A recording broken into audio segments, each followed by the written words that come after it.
In my 2018 Barnard speech, I said this: if I could go back and tell my younger self one thing, it would be this. You were never Little Red Riding Hood. You were always the wolf. I can't go back to the past, but I can speak to the future to make sure that the next generation of kids knows you are the wolves and you have the power to change the world. So I took my #1 New York Times-bestselling book, Wolfpack, and I adapted it for kids. In it, I tell new stories about getting cut from teams, staying true to yourself even when you don't fit in, standing up for others, and using your voice even when you're afraid. I dedicate this edition of Wolfpack to our youngest daughter, Amma, whose howl makes me brave. And to every young wolf, may you step into your power, unite your pack, and change the world.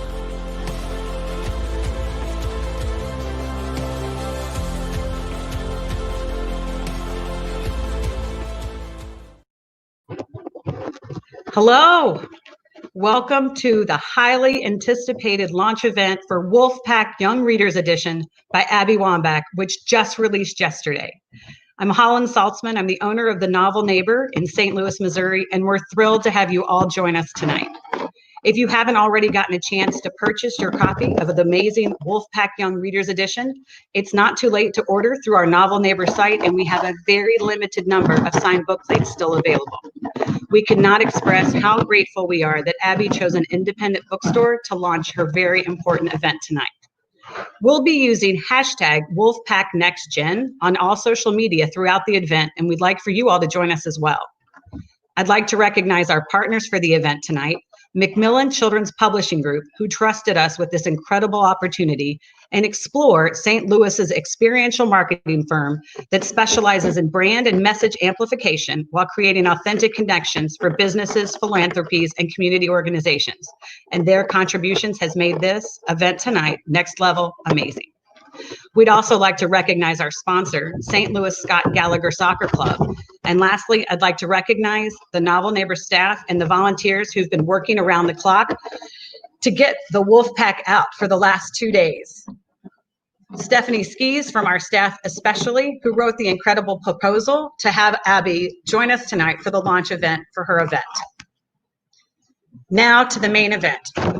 Abby Wambach is a 2-time Olympic gold medalist, FIFA World Cup champion, and 6-time winner of the U.S. Soccer Athlete of the Year Award. She is an activist for equality and inclusion and the #1 New York Times bestselling author of Wolfpack and Forward, a memoir. Abby co-founded Wolfpack Endeavor, a training program that is revolutionizing leadership development for women in the workplace and beyond. She lives in Florida with her wife and 3 children, one of whom, Tish, is joining her this evening to chat about her latest book, the Young Readers Edition of the bestseller Wolfpack. Abby, Tish, the floor is yours. We did it! We're here! You're here! Yeah! You guys, I'm so excited. Before I introduce Tish, I just want to say, Novel Neighbor, you guys are amazing. We were thrilled to partner with you. Indie bookstores need our help, y'all, really. So if you haven't gotten this book yet, do it through them, Novel Neighbor. I think their website is thenovelneighbor.com. Look at the little thing on the bottom, the ticker. We're like super professional here. So like get all of your information down there. Now listen, my daughter Tish, this is one of the greatest things that has happened in my life. It's like bring your daughter to work day is what this is. And truly what the Wolfpack book and now the Wolfpack for Kids book has been inspired by is just me watching these kids grow up. So Tish is 14 years old. She is not only a great soccer player, but she is a crushing center midfielder. She works hard. She's been crushing workouts. I mean, throughout the pandemic and COVID, I had them outside. She was just complaining the whole time, but now I think it's paid off. She's a freshman in high school. And let me tell you something about Tish that I admire most. She is one of those kind of kids that believes in what she believes in, and she's not afraid to say it. She doesn't pretend to know everything. Thank God, being her parent. But the truth is, I have loved nothing more than to watch you grow into the young woman that you are. It has been such a pleasure to watch you grow into the great soccer player that you've become, and I know you'll keep growing there. But one of the things that I've learned the most from you is just your dedication to who you are right now. You're into playing the guitar and singing, and maybe I'll convince you into playing a song later. No, okay. All right, so we're gonna kind of get into it. And the way that this is gonna work is Tish is gonna ask me some questions, and we'll kind of get into some conversation around these questions that have to do with this new book. And I'm gonna maybe put you on the spot a couple of times. At the end, we're gonna do a fire round of questions that I've got here for you. I don't get to see them. You're not supposed to see them. No. Wait, for me? Yeah, I'm asking them to you. All right, so let's start off. We're gonna start off with the first one. This is it right there. Yeah. Being a kid, sometimes leadership feels like only a job for adults. Why did you write this book for kids? Oof. Okay. Great question, by the way. First of all, I think one of the lies that we're taught when we're kids is that we don't have a say in things, right? The reason why this book was so important for me to write for kids is because, especially right now, I think that there's no more important time than right now to be handing these leadership books and resources to our children that have been forged and based on honor. You can take that however you want to, but I think that when you look at the news and social media we can struggle to find good stories and stories that have been based on honor. So that's one reason. And then the other reason, I think this idea that we are without power until we're adults is just a farce. It's just false, okay? And one of the things that your parents, all three of us, pride ourselves on is trying to give you all a sense of your own independence and your own ability to make choices for yourself, right?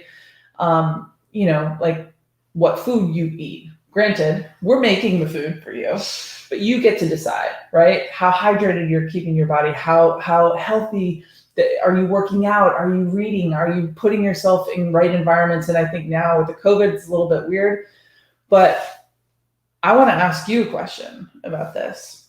Why do you think this book is important for kids to read? I think it's important for kids to read because it's important for them to know that not only adults should be leaders, like it's important to be a leader from when you're young to when you're an adult. And so there are like leadership lessons in here that are relatable to kids also? Yeah. Okay, that's good. Do you have, I know that might have been a long time since you've read this, but do you have a favorite leadership lesson in here? We've got championing each other. We've got finding your path. I think my favorite one is leading from the bench. Oh, so she does remember it. I put her big time on the spot there. You passed. Congratulations. All right. So leading from the bench. Why? Why is that your favorite? Well, I think like this year, like I'm on a new team and it's been like probably one of the best teams that I've ever been on. There's a lot of good people. And so it's important for me to know that if I don't play as much as I would like to in a game, or if I'm not chosen for captain that week or whatever happens, like I can still be a leader like from the bench. Like if I'm not playing, I can still like be there for my teammates. And I am so sorry that this was my experience in 2015, that I just will hammer this home for the rest of your life because, yeah, I mean, it is just that. It's like, look, you get to decide how you handle and respond to some of life's benchings. And life is going to bench you. Life will bench you at some point, I promise. All right. And we get to decide how we respond to it. I'm glad that that's one of your favorite ones. ones because it's also one of my favorite ones. All right, let's go to the next question. One of the things that you and Mom talk about a lot is failure, and how failure is an essential component to growing up as a person.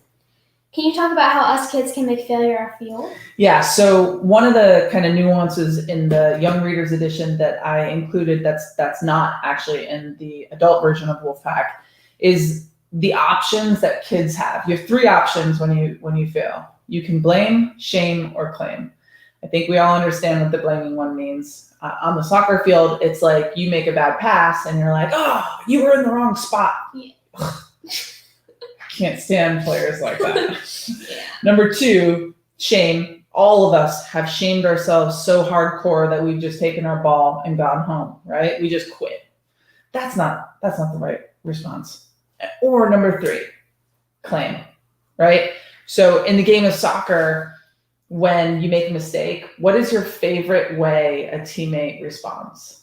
Like when they're like, oh, no, it's like, it's my bad. Yeah, my bad. Even just like a sign, doesn't have to even be an audible, my bad, I'm sorry. Just like, right here. And then the second component to that, which I think is harder to get and you might have to be a little bit more mature with, is when you make a mistake, you say, my bad, you have to go into hyperdrive trying to make up for your mistake, and not actually making it right, because I don't believe in right and wrong, but just doing anything that you possibly could to make it better, right?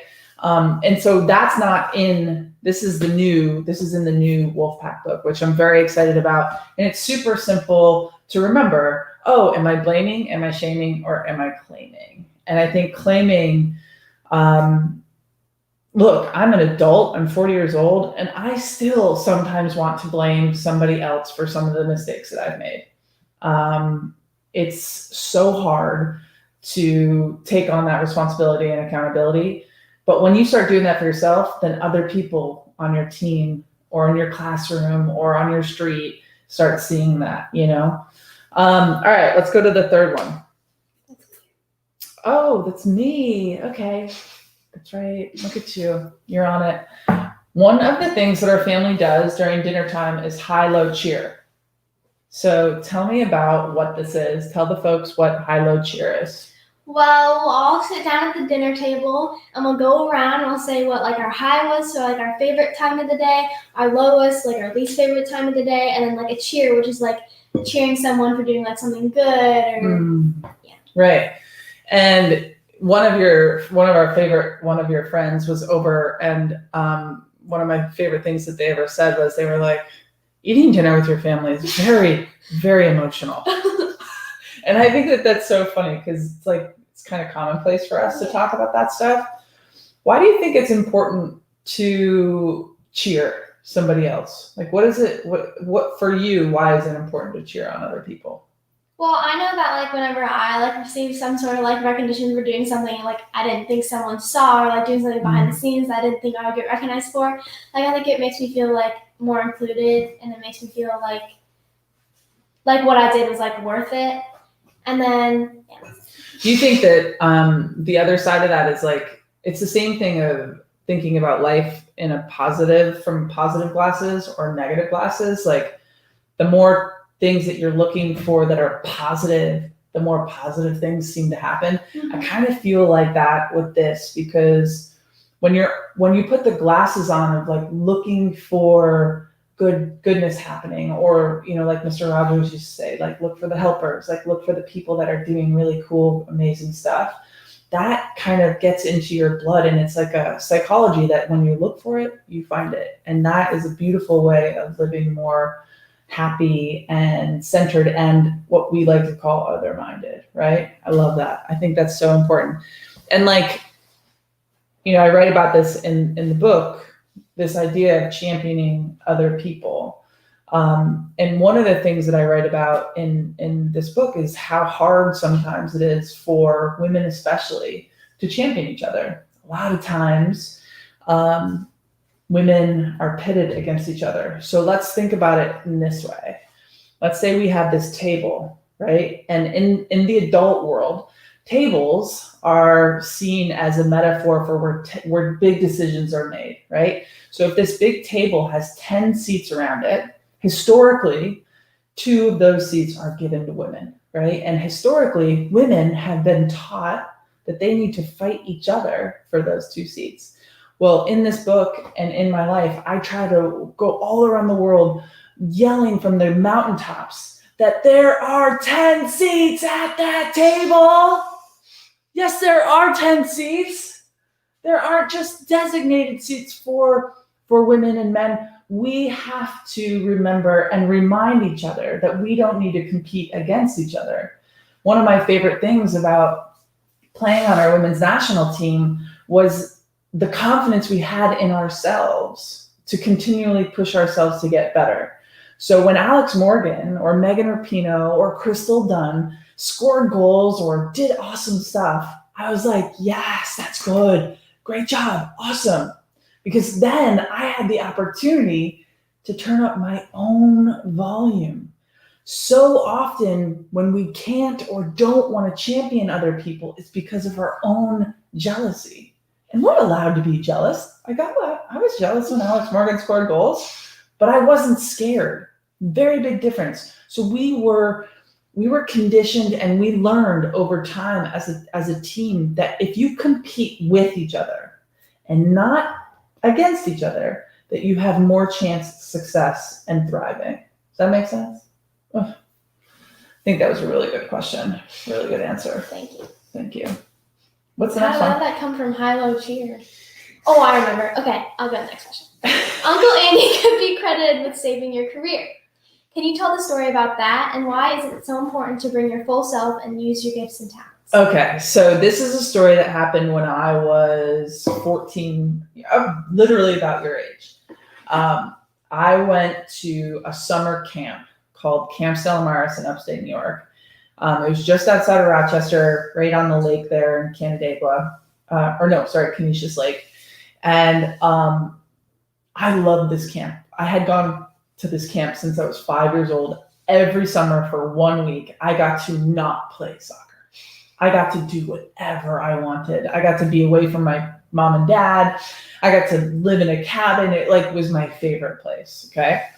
So at 14 years old, I started getting invited to more difficult camps and tournaments and just a more elite soccer stuff. Okay.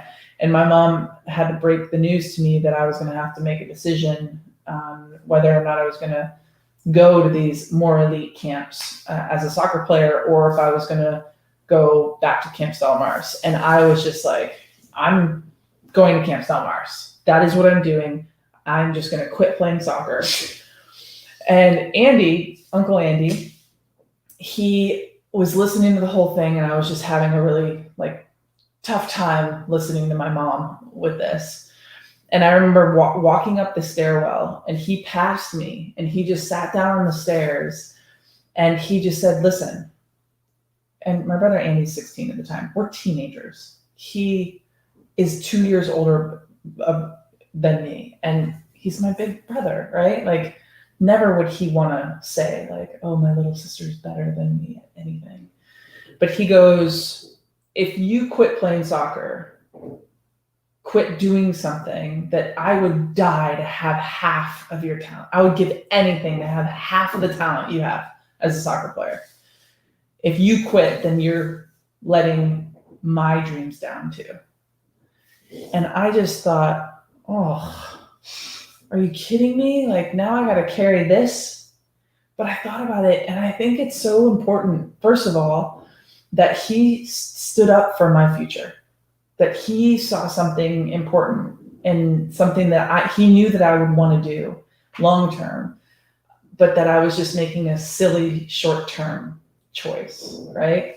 And think about this, a 16-year-old boy and a 14-year-old girl, that dynamic, brother and sister, him telling her that she's better at him than this thing, there was so much in that. And I don't know what it showed me in terms of leadership and how you have to bring your full self to every single component of your life is so important. And so Andy, Uncle Andy, thank you for keeping me in the game.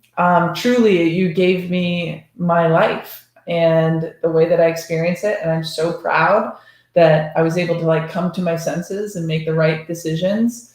And it was also very difficult because even to this day, my nephews and nieces go to this camp and I'm like, I'm sad. I'm so jealous.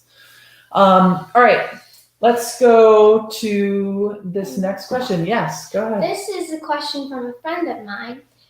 She says, my coach made some mean and embarrassing comments about my weight in front of our team. She told my mom she'd apologize to me, but she hasn't done it. Should I approach her about this again or just let it go? I have a lot to say about this. So if anybody, doesn't matter if they're an adult or they're a kid or they're your dog, if they're commenting on your body, that is never, ever okay. Mind your own body. That's what we say in our family. And bullying from an adult to a kid is just so pathetic. I mean, it's just so pathetic. It's like, that's the lowest of the low that you can get. So to answer your question, in terms of talking to your coach to get that apology, you just have to ask yourself if it's that important to you.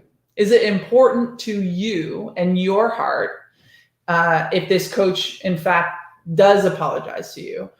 Or is that just trying to be right in the situation that they were wrong?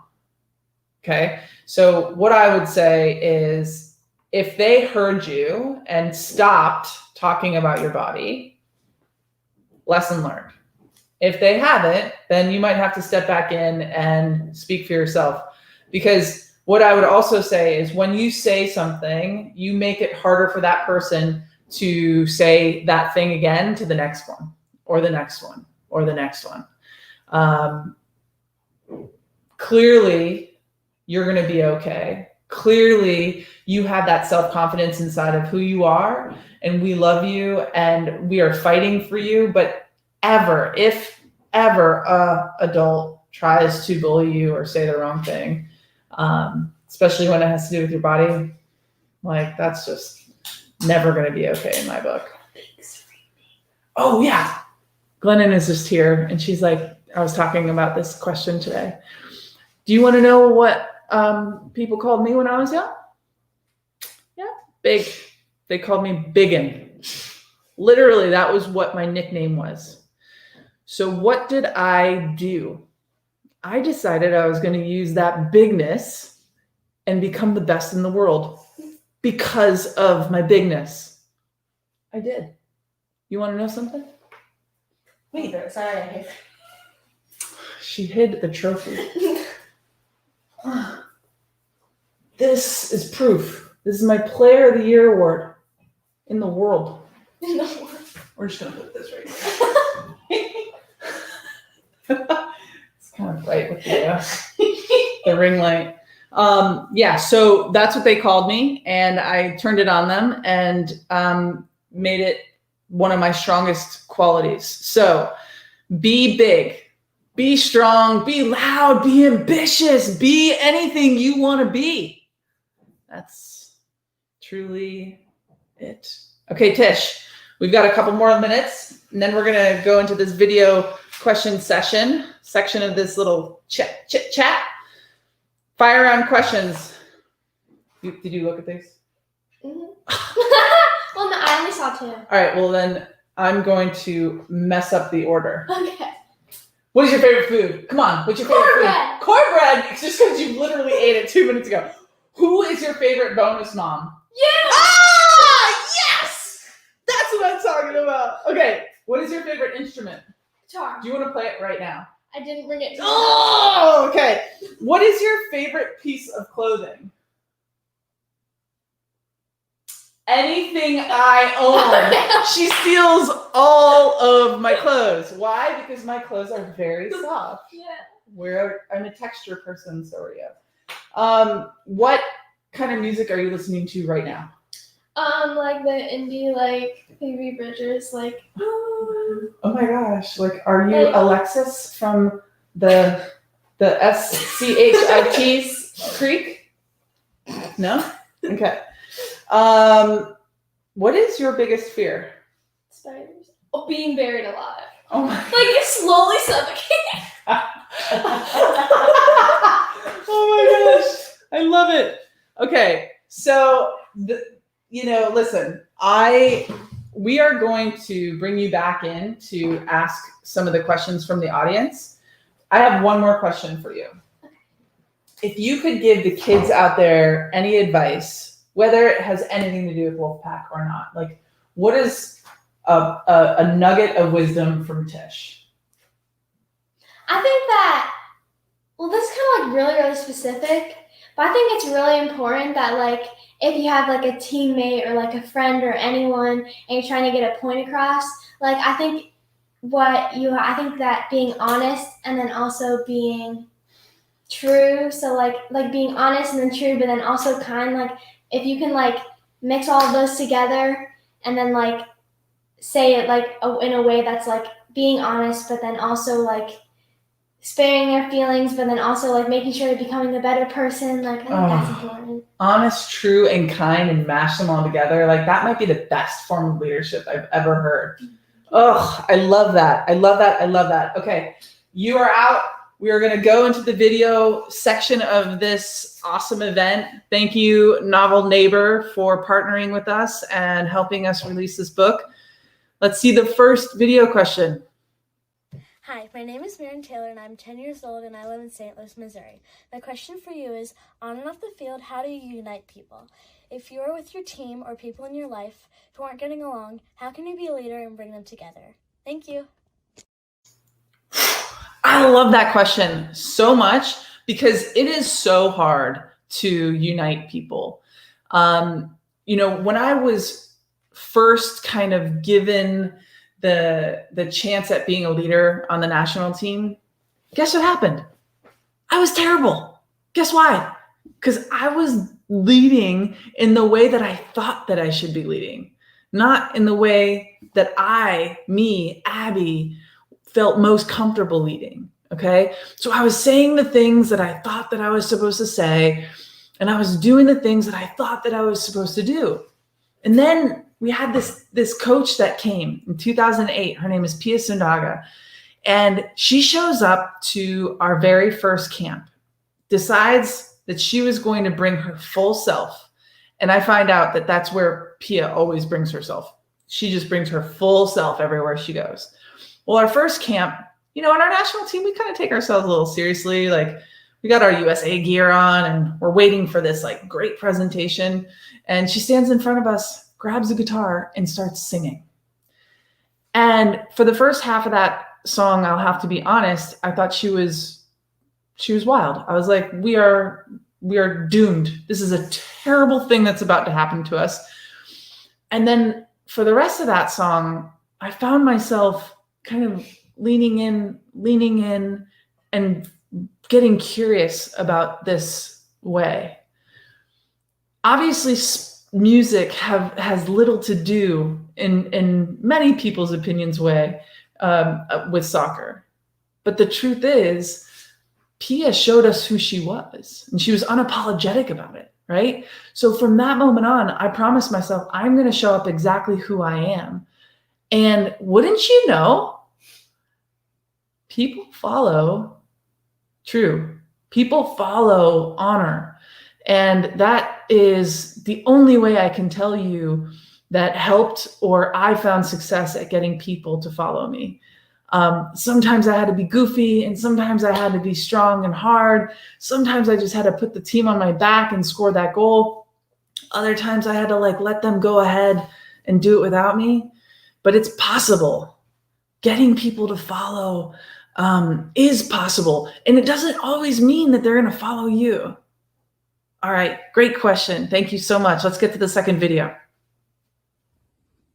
Hi, Abby. My name is Lila, and every time my mom drops me off for a soccer practice or a soccer game, she asks, "Are you Little Red Riding Hood? Or are you a wolf?" And I respond back, "I'm a wolf. I play on an all-boys team like you did. I knew I could do it because of you. You inspire me. I love watching your old games and videos with Glennon. Do you have any advice for a young soccer player like me whenever I feel frustrated or down? Did you ever feel like that? Thanks so much. Oh, Lila. I want that child to come and visit us here. Oh my gosh, what a question. Okay, so have I ever felt down or defeated in any way? Yes. One thing that I would tell you is this, especially with sports, because the game of soccer is a game of mistakes. Very few times during a soccer game are you meant to be perfect. And what that perfection turns into is often a goal, right? So lots of things have to go perfectly right to score that goal, which means throughout the course of a whole soccer game, there are so many more mistakes than there are successes, okay? That can make you feel down and out and am I doing the right thing? Or maybe you didn't make the team, or maybe you got selected to go play on an elite team and you just don't feel like you fit in.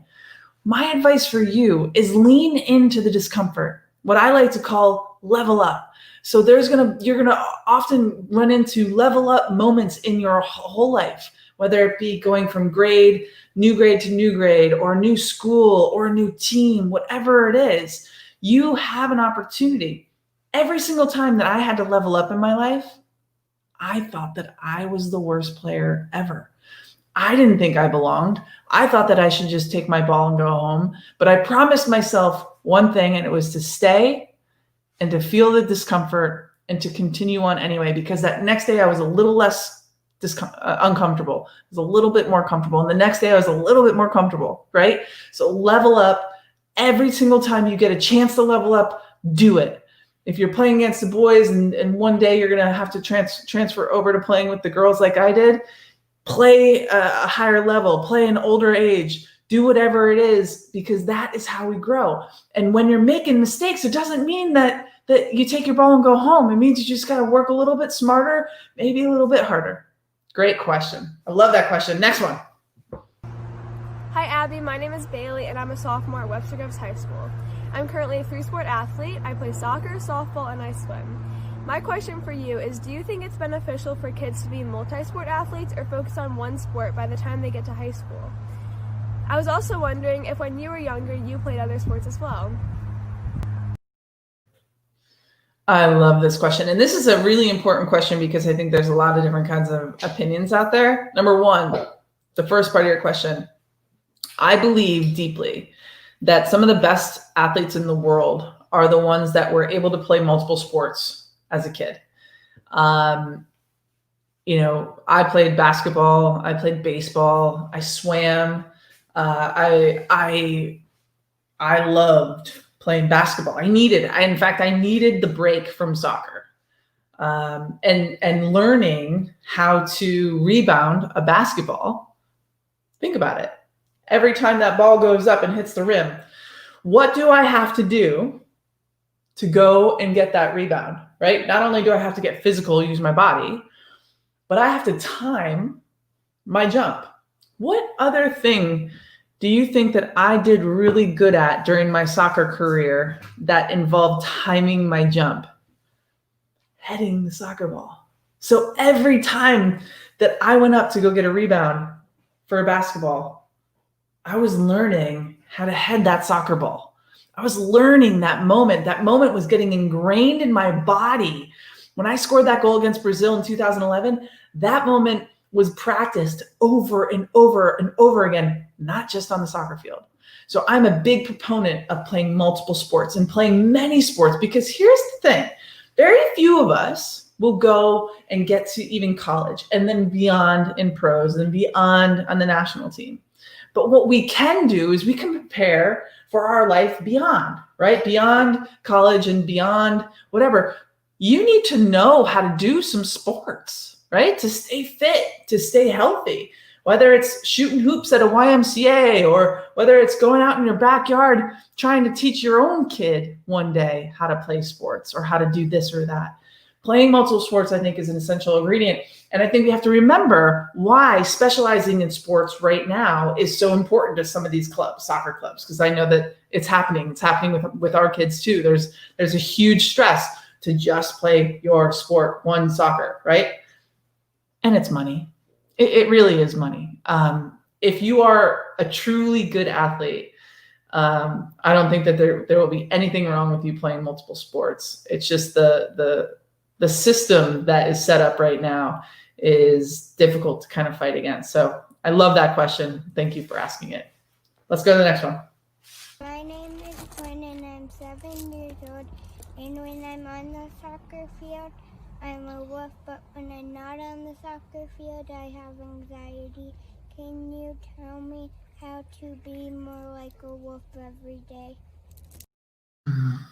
I love that. First of all, I have experienced anxiety in my life also. And my wife, Glennon, also has. And sometimes I would tell you this, sometimes when we aren't on that soccer field, sometimes it's important to experience real feelings. Sometimes it's important to not have to soldier on and always be the wolf in everything that you're doing. Sometimes you just got to fall apart. And that is okay. You are perfect just the way you are. You know, my wife, Glennon, she deals with some of this anxiety stuff too. She likes to call it her fire. And you know what happens when Glennon starts feeling her fire? She might feel scared or sad for a little bit, but it's the thing that gets her to move forward and actually go change the world. You know that she changes the world because she has some of this fire? So can you, right? So can you. You are perfect. I love you. And I think that you're so wonderful. I want to see you be the wolf. And I also want to see you on the other side. Great question. Next one. Hi, thank you for the opportunity to ask this question. So my question for you is, how can a good leader make everyone on a team feel valued and accepted, especially teammates who are different? How can a good leader make everybody feel valued? Oof. Well, here's the thing. Leadership is not something that it used to be. It's more modernized now. And modern leadership is done when a leader looks around the whole, the group, the team, and they actually get to know every single individual for who they are and what their special superpowers and talents are. Okay. So one thing that was really cool about being on the national team is that everybody who showed up had something that they were probably one of the best in the world at. So when you combine all of these superpowers, you then get what you watch with our women's national team, just like a powerhouse, just an awesome team. Okay. But here's the thing. Sometimes you can bump into people who have differences, who have weaknesses, right? I was actually doing this event with this person. I don't know if you've ever heard of her. Her name is Mia Hamm, right? You know who she is. So we were doing this event and I was kind of making fun of myself for not being one of the faster athletes. And she stopped me. She literally shut me down. And she's like, hey, don't do that. Don't diminish your weaknesses, because where you had weaknesses is where my strengths were able to coincide and to thrive on this team. If you didn't have that weakness, then maybe I don't have my strengths be able to be noticed. So in terms of leadership and the way that you can get a group of people from where they are to where they ought to be, I would say this: you have to see every single one of the people that you're trying to get from here to there. Because if one person's behind, that's not the whole. That's not the whole group. You got to get everybody going. And how do you motivate every single person? Let me tell you, being a leader is not easy. It's hard. You have to dig in. You have to be curious. You have to ask questions. You have to take risks. You have to use your voice. But if you do it authentically and you do it in a way that feels right and good, people will follow you. But you have to be truly curious about folks and figure out what motivates each individual and be willing to put in the work to motivate them. Next question. Hi, Abby. My question is, how did you overcome your fear of making mistakes mistakes on the field? Oh boy. Okay. So overcoming mistakes, especially ones on the field. I think it's the reason why I played forward because, on the soccer field, the people who are in the forward position are furthest away from your own goal. So the percentages of me needing to be perfect were very low for us and our team to be able to have success. And as you go back towards your goal, midfielders, they need to be a little bit less risk taking. The defenders have to be low risk taking. Goalkeepers have to be very low risk taking. Okay. So I was in a position where taking risks was part of my job. And what that meant was I had to, over time, practice and practice making mistakes. That's it. And it's a muscle. It is a muscle that you learn to grow. In the game of soccer, we just call it, hey, short-term memory, right? And whenever we would say that to each other, short-term memory is basically like, forget about it because it's not helping us. We got to move on, right? So yeah, I love playing forward. I loved scoring goals so much. And it was hard for me at the beginning to try to not remember that moment. But when I got older, I saw, statistically speaking, how rare it was that I had a perfect experience. Never, right? I think there might be like 2 people in the history of soccer, like Xavi, he's a guy who played for Barcelona. He had like a perfect passing game, but no forwards. And it's hard to make mistakes. One of the things that we talked about earlier today is if you do make those mistakes, my bad, and then work to try to make up for it. Not make it right because it's not right or wrong. Just work to make up for it. I love that question. Next one. Hi, Abby. My name is Emma. I've been playing soccer since I was 5 years old. I play center defense for the Metro Panthers, and my question for you is if you could change one thing about your soccer career, what would you change?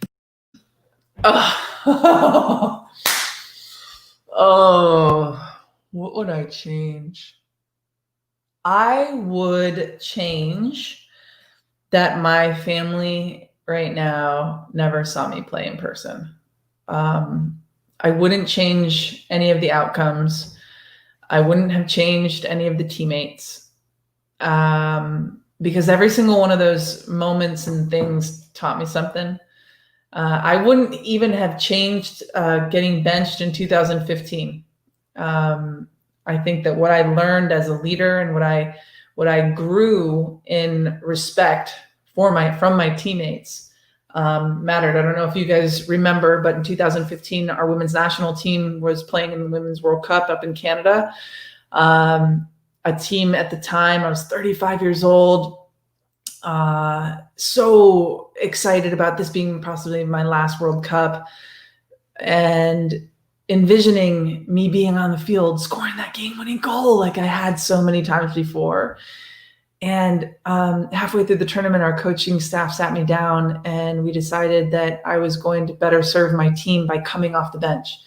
Now, this is like the most polite way of saying I got benched, okay? Now, I had a decision to make. I could go be a good teammate or be a bad teammate. And let me tell you something, I got benched. So I was disappointed. I was so upset. So I played out both of these scenarios to the end. And it's okay for you to be disappointed when life benched you.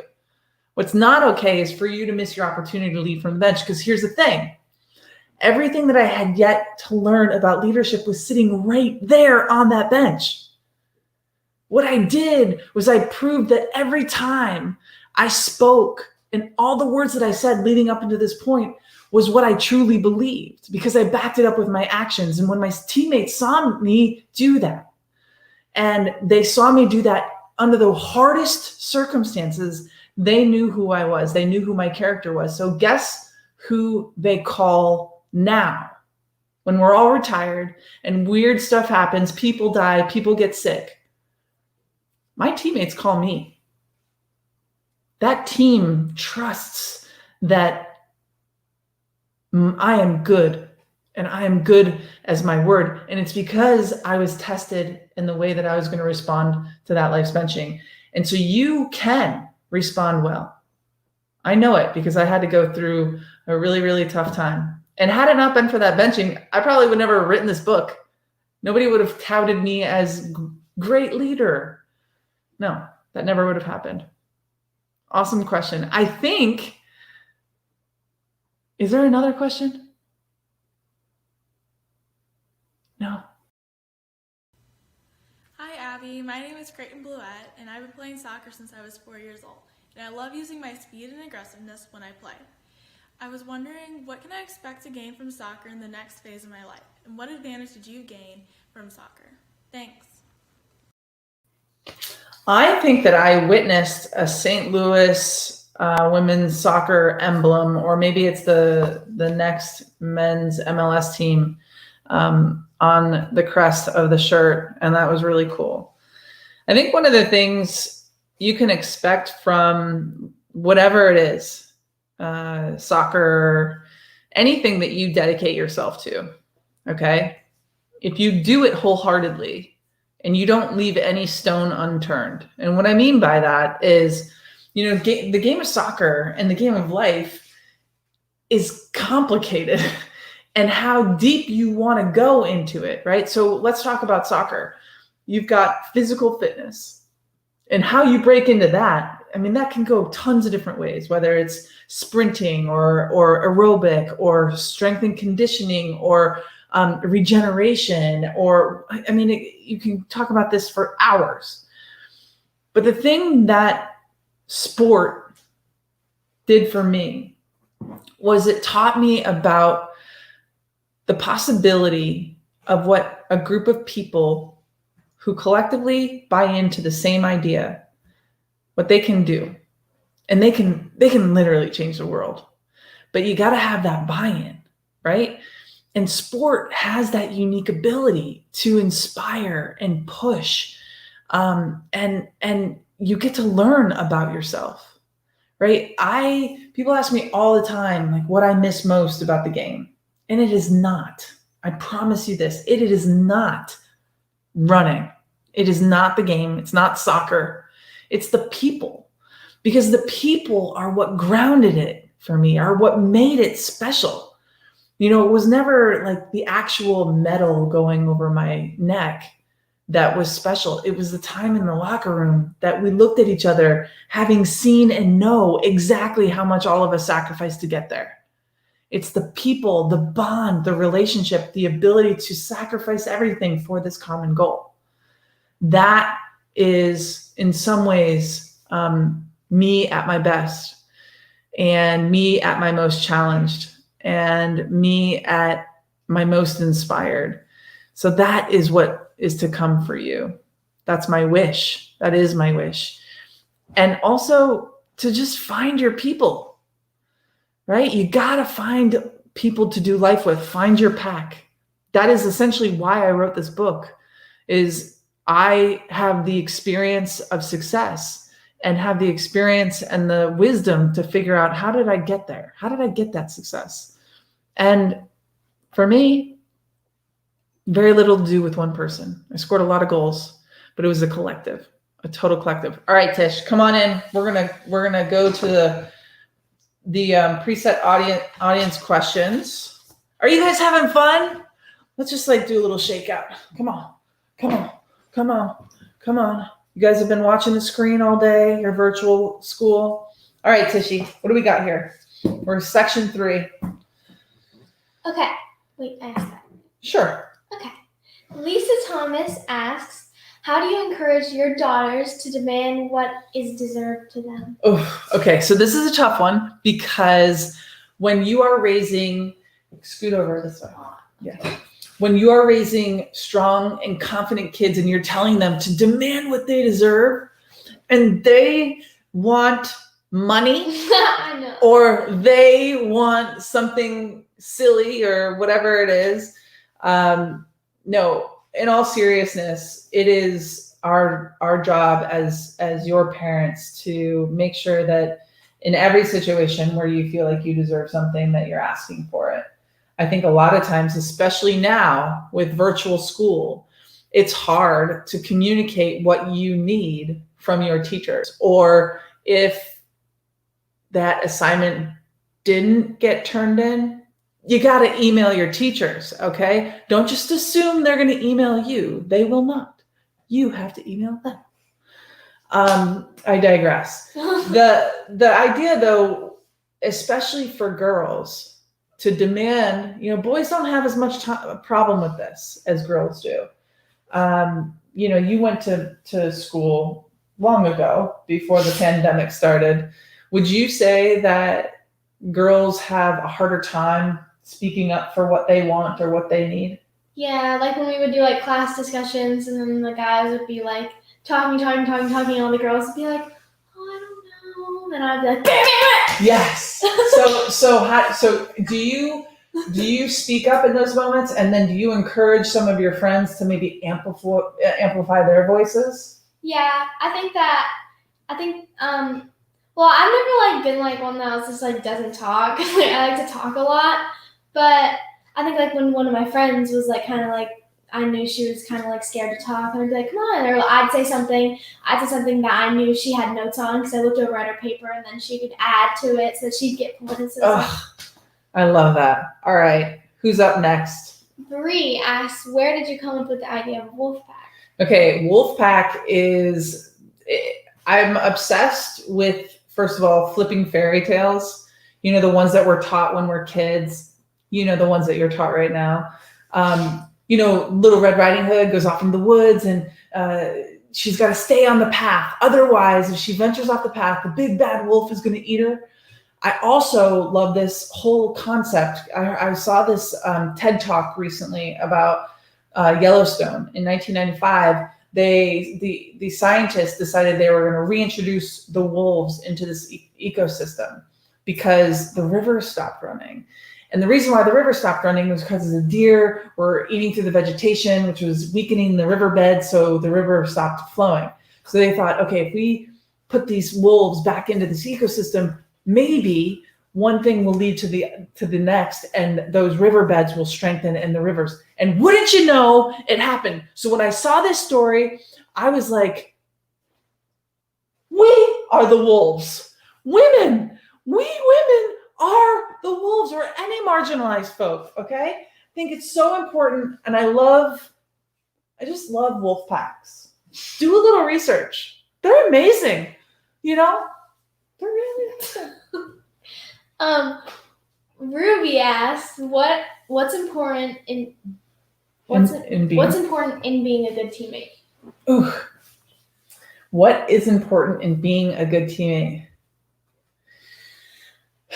I think that you got to be yourself, because you got to bring who you are to create the full whole of the team, but also be conscious that if yourself overrides or overrules somebody else. I have a tendency, I'm hoping that this isn't the case during our talk, I have a tendency to talk loud and interrupt a lot and wait to talk. So I'm not really listening. All of my former teammates are literally watching and going, that's exactly what she was so obnoxious. So I have to be myself, but also make sure that I'm not over speaking or overtaking somebody else. I think that's the way that I would define. How would you define what a good teammate is?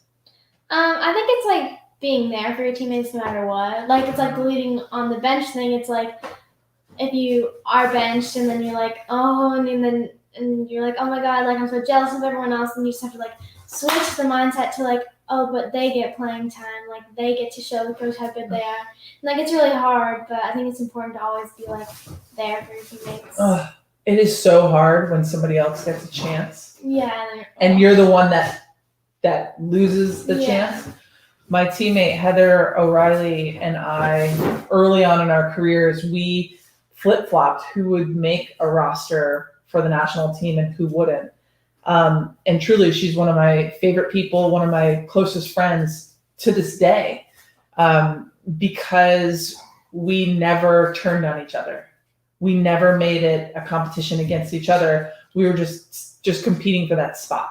And I think that that's a really, really good point. I mean, I love that. All right, what's next? Who's next? Isaiah. What was the hardest part of high school for you? Reading. Yeah, so in high school, I was kind of a one-track minded kid where I was putting unfortunately, I regret this very much. I put too many of my eggs in the one basket of soccer, hoping I was going to get a scholarship. I mean, God forbid I got injured. I mean, that would have been it. My life would have been totally different. So the hardest part of high school for me was with the school part, going to school and feeling like I wasn't smart. I have a complex that I feel like I'm not very smart. It takes me a long time to read, so I feel like I'm, like all of these things were part of my high school experience. And then the other part was that the better I got at playing soccer, the more that took me away from home. So in fact, this pandemic is the first time since high school, and we're talking about 30 years ago, that I haven't gotten on an airplane in 6 months, 7 months or whatever. All right, next one. Claire asked, did you ever not make a team or lose a big game, and what did you do about it? I mean, yes, and cried a lot. Ugh. I got cut from the U18 national team when I was a kid.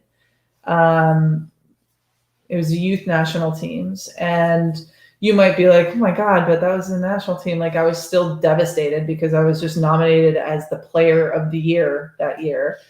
And it definitely does something to your confidence, but I also felt like there was a part of me that deserved it because I wasn't that fit, and that was the reason why they cut me. And then the other thing is losing a big game. Yeah. We lost the 2011 Women's World Cup.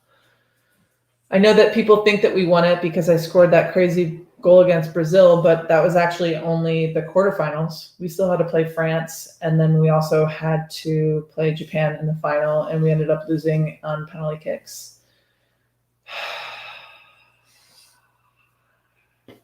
I'm still upset.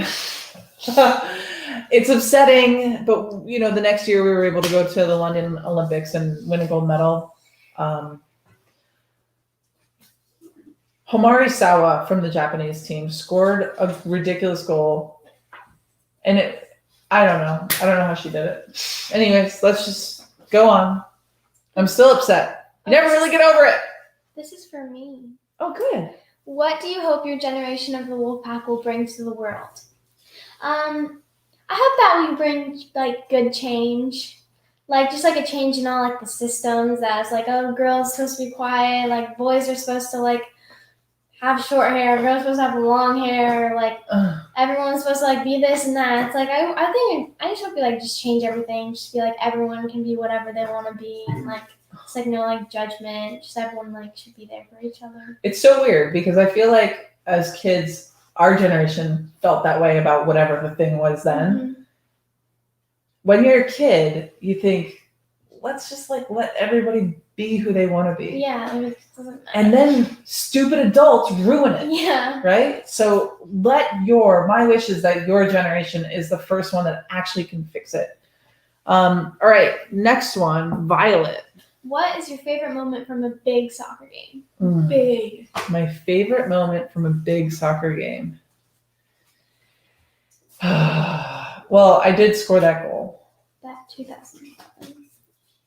One of my favorite moments was winning my first Olympic gold medal.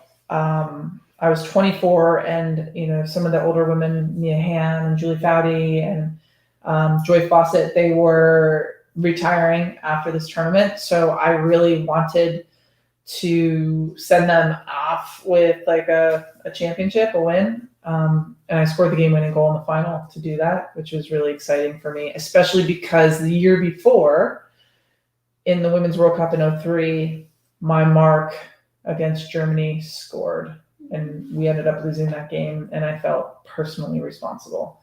So it was really relieving more than anything to score that goal for those women. What was it like to be in the Olympics? There's really nothing like participating in Olympic Games, because no matter how you envision it or you've seen it on television and you're watching all the events, it is completely different when you're actually experiencing it as an athlete, because you don't have just like the few months that you've trained for it. Like, you have your whole life that you have been preparing for these weeks. And some athletes, literally, their event is like one day. Like the 100-meter dash? Like a 100-meter dash. It's done in 10 seconds. And then they might have like, what are they called? Heats. It's like different heats, So she can come up here. And some athletes, the athletes I was always so jealous of, were the ones that their events were at the beginning of the Olympics. So then they could just hang out in the village. Yeah. The rest of us are like, so nervous. These championship experiences, though I sometimes made it seem like I wasn't like stressed out, they're so stressful, because for women athletes especially, everything is on the line. Your whole income is determined on the outcome, if that makes sense, right? So if you don't win, you don't make much money. Yeah. So why do you think our women's national team is so successful? It's because we needed the money. Gosh, I mean, it's true. From Lily, what teammate is your closest friend? What teammate? I think Heyo is one of my closest friends. Lauren Cheney, Christy Rampone, Shannon Box. I spent decades with some of these people. Probably Christy Rampone probably had to deal with me the most, because she was my bus seatmate. And now being married to my wife, Glennon, who has been wonderful at trying to help me with my over talking problem and my big problem with interrupting. I didn't know that I was an interrupter. Not until I met my wife. Thank you, Glennon, so much for helping me through this struggle. You're welcome, babe. And yeah, those are my favorite teammates. So 2 more questions. Yeah. Elizabeth asks, what's been your most favorite family tradition you've gotten to share with your family now that we're... Ooh, okay. So I have a few. First of all, my parents have gone and vacationed up in the Thousand Islands region in Canada my whole life. And I've been able to bring you guys there. And that has been maybe my favorite family tradition of all time, because that is my favorite place in the whole world. And to watch y'all experience it like I did at the age that I did it, and to it's just a total wild experience, really fun. So that's probably, and that's now become a tradition. Yeah, and so we go and do that. I also think that there's some fun Christmas. What pickle? The pickle in the tree. What are other ones? So many. Christmas cookies, night before Christmas. Christmas cookies. Oh, all the food. I think that I brought really good food to this family. Fettuccine Alfredo. Yeah. Hi, Mom. Okay, Bridget asks, my daughter Lila plays on a boys team and wants to know what advice Abby can give her. Come on. You want to come? Well, the advice, I played on a boys team until I was like 15-ish, 16. And I attribute so much of my ability to play physical and play hard to this idea that I had to be extraordinarily physical and hard playing against the boys. This is not because boys are stronger than girls. It's like kind of like boys just are more reckless. So you have to be more prepared and ready for anything at any moment. So that's kind of the way that I processed it. And truthfully, now there are good enough girls soccer teams that you can find to play for basically in every area. And the sooner you can make that transition, the better, I think. If you can find an elite enough team, You might even have to play up a few age groups. But there's going to be a confidence playing. I didn't really start feeling that kind of confidence until I started playing with my own folks, my own gender. Y'all, this has been so wonderful. Tish, thank you for sharing this night. I know that you had a lot of work that you had to do that you have not done, so you have to go do now. What is something you want to leave these folks with? Be the wolves. Be the wolves. Yes, I love it. And look, one of the things that I know to be completely true is I don't know everything. But what I do know is that the things that brought me success, there are some really important ones that you can get in this book. If you haven't gotten this book, buy it. Find it anywhere. Go to the Wolfpack relaunch. Go to the novel Neighbor. We love you guys so much. Thank you for joining us tonight, Tish. Thank you, Holland and the Novel Neighbor folks. Thank you for joining us and helping introduce us tonight and for this environment. Thank you all so much. Thanks to Tish, thanks to Abby, thanks to all our viewers and everybody who participated and tuned in this evening. We still have a limited number of signed book plates if you want to order your book, Wolfpack, the Young Readers Edition, through the novel Neighbor. And we hope everyone has a wonderful night. We hope that we are all able to find our own voice, unite our pack, and change the world. Thank you again so much for including us in the launch.